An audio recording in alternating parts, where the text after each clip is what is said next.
Bonjour à tous! Bienvenue dans cette nouvelle vidéo. J'espère que vous allez bien. Ici Karasu Cosplay. Aujourd'hui, je vous retrouve pour un nouveau test. Il s'agit de Yu-Gi-Oh! Okumura du manga Blue Exorcist. J'ai testé hier pour la première fois, mais aujourd'hui, je fais en vidéo parce que hier, j'ai eu des problèmes de focus. Donc, je recommence aujourd'hui. Donc voilà, Yu-Gi-Oh! J'ai amélioré les sourcils depuis hier. C'est sûr qu'on s'améliore à force. Donc voilà les sourcils. J'ai l'air plus masculin parce que hier, je trouve que j'avais l'air plus féminin. Mais bon, j'ai juste fait des photos finalement hier. Donc voilà mon Yu-Gi-Oh! Yu-Gi-Oh! Il est prévu pour le Comic-Con de Montréal ainsi que le Sageek. Pour le Comic-Con, ça reste à déterminer. Ça dépend si mon ami a ses congés. Mais le Sageek, c'est déjà garanti parce que j'ai déjà un hébergement pour le Sageek. Donc voilà Yu-Gi-Oh! Avec la chemise ici, la cravate de Blue Exorcist. Le manteau ici, c'est celui que je prends pour Sébastien, que j'ai fait faire par une couturière fin 2019, que j'ai reçu début 2020. Donc c'est de grande qualité. On voit ici toutes les straps ici. C'est tout bien fait. Puis sinon, il y a la montre aussi que j'ai acheté. Donc voilà la montre de Yu-Gi-Oh! C'est une montre à cadran. On n'est pas habitué d'avoir une montre de même parce qu'on a toute l'heure sur nos téléphones. Je vais vous montrer un peu plus tard ce que ça donne sans le manteau aussi. Je vais commencer avec le manteau d'abord. Pour l'instant, j'ai pas chaud, je viens de le mettre. Mais ça garde chaud pareil parce que c'est en laine. Puis je m'excuse aussi d'avance pour le reflet dans mes lunettes parce qu'à cause du ring light dans les lunettes, c'est ce que ça fait. D'ailleurs, les lunettes, c'est des lunettes de lecture que j'ai achetées au Dollarama. Donc voici les lunettes. J'ai lavé les verres parce qu'hier, j'avais mis mes mains dedans. Ouais, collé.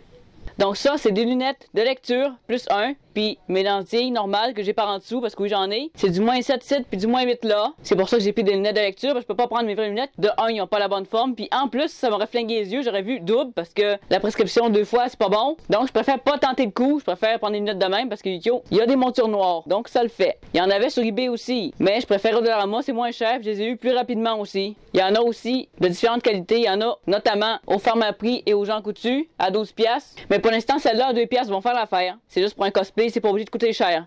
Pour ce qui est du feeling, c'est comme voir à travers du plastique. Hier, ça m'a fait plus bizarre. Là, c'est moins pire parce que je commence à être habitué. Là. Faut juste, idéalement, pas regarder son écran de cellulaire pendant qu'on a ses lunettes puis les lentilles parce que ça fait mal aux yeux. C'est juste que quand on porte des lunettes pendant très longtemps, on est habitué à les remonter comme ça. Sauf que quand t'as des lentilles, t'as encore le réflexe. Puis moi, ça m'a pris du temps à le perdre. Des fois, ça m'arrive encore de faire ça. Ah, c'est vrai, j'ai pas de lunettes. Le Yu-Gi-Oh! Est quand même simple. J'ai tout acheté en friperie quasiment, sauf le manteau, comme j'ai dit, qui est fait par une couturière.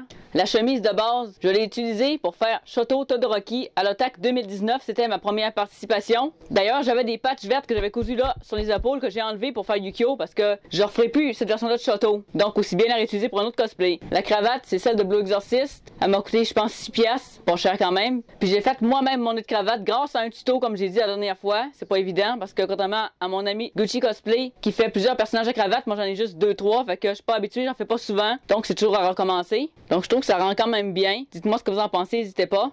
Donc pour ce manteau-là, j'ai des armoiries que j'ai fait mettre pour Black Butler par la couturière, ça y ressemble. Puis le manteau, j'ai déjà dit, est en twill. C'est une laine bouillie, mais plus basse qualité parce que la vraie laine bouillie, c'est 600$ le mètre, puis c'était trop cher. Sinon, j'aurais payé vraiment 1000$ le manteau, puis ça me tentait pas. J'ai payé 400$ quand même. Mais enfin, bref, cette montre-là, j'ai trouvé au Walmart. Je sais pas si on la voit. Bon, je viens de me rendre compte que j'avais oublié le pin de l'école d'exorcisme. Bon, je viens de le mettre là. Donc voilà, le pin de l'école des exorcistes, de l'Académie de la Croix-Vraie. C'est le badge que tous les exorcistes ont dans Blue Exorcist. Rien aussi là. Il y a aussi la cravate. Puis un veston noir avec les bords argentés. Je le ferai peut-être éventuellement, je verrai. Donc voilà, je l'ai pris en métal parce qu'il y en avait en mousse aussi, mais je trouvais que c'était un plus beau fini en métal de même. Puis c'est une épinglette, tout ce qu'il y a de plus classique. Je le mets ici parce qu'on le voit mieux. Lui, il avait à l'extérieur de son collet, mais on le voit pas dans ce cas-là, ça va le cacher. Donc je l'ai mis là pour la vidéo. Je le mettrai sûrement là pour les conventions aussi. Donc voilà, les lunettes, comme j'ai dit, c'est une monture noire. Là, j'ai mis un peu de perruque dessus, mais c'est pas grave. J'ai déjà les cheveux bruns de base, fait que ça va faire. C'est juste, ça m'a fait extrêmement bizarre hier. J'ai genre, wow, j'ai l'air d'un intello. J'étais choqué hier. Ça m'a fait la même chose avec Sasuke quand j'ai changé. Sasuke Itachi, j'étais méga choqué, j'en revenais pas. Ben là, hier, c'était pareil. J'étais choqué parce que j'avais l'air d'un intello à cause des lunettes. Bien que je mette des lunettes dans la vie tous les jours, c'est pas pareil. Parce que tous mes cosplays, j'ai fait sans lunettes. Donc, ça m'a choqué. Puis aussi, au début, comme j'ai dit, on a l'impression de voir à travers du plastique. Là, ma vue commence à s'y faire. Je commence à m'habituer à force d'y mettre. Ça fait 2-3 fois que j'aimais. Ça devrait être pas pire pour le Comic-Con et le Sageek. Je vais m'acheter aussi des faux guns pour ça. D'ailleurs, il y a quelque chose que j'ai pas montré dans ma vidéo des achats du Comic-Con. Pour une bonne raison, c'est parce que les gens auraient capoté parce que j'ai acheté des balles inertes parce que ça a l'apparence des vraies balles. C'est des vraies balles mais vidées. Il n'y a pas de cartouche puis il n'y a pas d'amorce. Donc c'est inerte, c'est pas dangereux. C'est juste de la douille. C'est l'aspect extérieur. Mais c'est pour ça que je les ai pas montrés. Parce que bon, on a fait, oh mon Dieu, t'as acheté des balles. Il y en a une couple qui ont fait ça justement. Fait que je fais, parlerait pas de ça d'abord. Ça a arrêté pour mettre après ma ceinture. Parce que Yu-Gi-Oh! A des pistolets, non des revolvers, parce qu'il y a des cartouches en dessous. D'ailleurs, j'ai vraiment aimé la courtoisie du vendeur qui m'a expliqué la différence entre un revolver puis un pistolet parce que je savais pas la différence. Je chasse pas, j'ai jamais eu d'arme, fait que je savais pas. Mais j'avais retenu qu'il y avait des cartouches cartouches, puis il change les cartouches comme ça à chaque fois. C'est des balles magiques qui tirent Yukio, c'est pas des vraies balles avec de la poudre puis tout ça. C'est des balles magiques avec des sorts parce que c'est un exorciste. Il est médecin, puis Aria aussi, il me semble. Puis c'est aussi le plus jeune exorciste à être devenu professeur à seulement 15 ans. C'est le plus jeune de sa promotion. Parce que normalement, il a l'âge d'un lycéen. C'est ça qui est drôle. Donc là, je vais laver le manteau parce que j'ai chaud. Donc, comme je disais, j'ai enlevé les patchs sur les épaules parce que j'avais cousu des patchs à la main turquoise pour faire Todoroki. Puis la chemise décollée, j'avais mis des petits boutons. J'ai jeté dessus parce que c'était plus bon, c'était trop vieux. Puis j'ai gardé les boutons. Mais enfin, bref. Puis en plus, en lisant le manga, j'ai vu des petits détails comme Yukio a une petite poche ici. Puis justement, elle est là. J'ai vu, puis après, j'ai fait ah, ça donne bien finalement. Il y a une poche justement. Puis il y a aussi que la première fois que j'ai mis la montre, quand je l'ai acheté, je cherchais le clic-tic, genre, ça vient d'où? Je me demandais ça venait d'où parce que j'avais le bras proche, je faisais clic, clic, clic.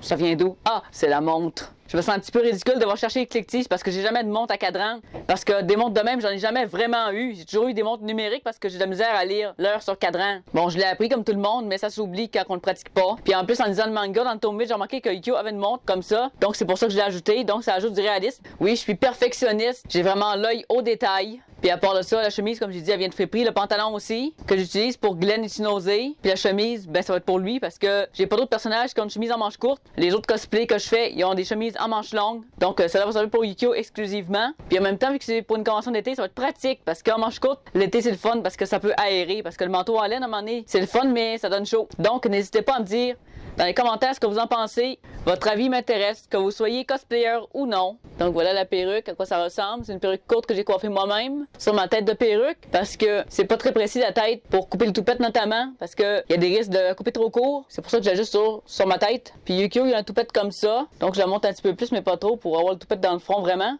Donc je pense que ça ressemble vraiment à Yukio. En tout cas j'espère y ressembler. C'est sûr qu'il y a place à l'amélioration. J'ai amélioré les yeux depuis hier. J'ai fait les yeux plus carrés un peu. Puis les sourcils aussi j'ai modifié parce que c'est surtout là le problème. J'ai l'impression qu'à chaque fois, pour personnaliser un personnage masculin, il faut vraiment s'attarder aux sourcils puis aux yeux, mais surtout les sourcils, puis la pointe du nez un peu. Donc voilà le maquillage. J'ai même fait un petit grain de beauté ici. Hier, il était pas trop visible, mais de toute façon, vous l'avez pas vu parce que les roches n'étaient pas exploitables, c'était trop flou. C'est ça, quand on a une nouvelle caméra, j'apprends à l'utiliser pour l'instant. C'est ma deuxième utilisation, donc je suis pas habitué encore à utiliser une caméra réflexe. Donc, si la vidéo vous a plu, n'hésitez pas à liker et commenter. Ça fait plaisir, ça m'encourage à continuer de voir. J'en ai.